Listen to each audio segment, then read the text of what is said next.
तर कोथरूड पोलिसांकडून मुलींना शिवीगाळ आणि मारहाण केल्या प्रकरणामध्ये आमदार रोहित पवार यांनी पीडित तरुणींची भेट घेतली आहे। पोलिसांकडून अशी वागणूक दिली जात असेल तर गंभीर आहे असं रोहित पवार यांनी म्हटलंय।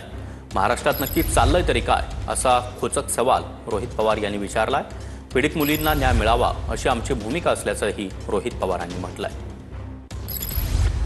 सामान्य परिवारातल्या मुली त्यांच्या घरी विदाउट वॉरंट पोलीस येतं, त्यांना पोलीस स्टेशनला आणलं जातं, त्यांना धमकवलं जातं आणि दुर्दैवाने असंही कळतंय की जातीवाचकसुद्धा त्या मुलींना त्या ठिकाणी बोललं गेलं।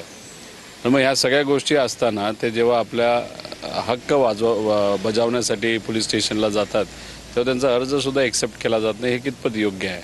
म्हणजे ते फक्त सामान्य परिवारातले आहेत, त्या दलित समाजाचे आहेत म्हणून तुम्ही त्यांचं ऐकत नाही का? असे अनेक प्रश्न तिथं निर्माण होतात। त्याच्याचबरोबर अजूनही मोठा प्रश्न निर्माण होतं की छत्रपती संभाजीनगरमधून जे काही 5-6 पोलीस इथं पुण्यामध्ये आले होते ते कुठल्या केससाठी आले होते, कुणी त्यांना प्रेशर केलं होतं?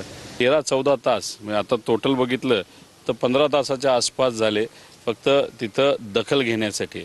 असं गरिबाची परिस्थिती असेल तर या महाराष्ट्रामध्ये जे पोलीस प्रशासन आहे ते कुठेतरी राजकीय हस्तक्षेपाच्या दबावाखाली तिथं चालतंय असं आमचं सगळ्यांचं तिथं मत आहे। सगळेच पोलीस खराब आहेत असं आम्ही म्हणणार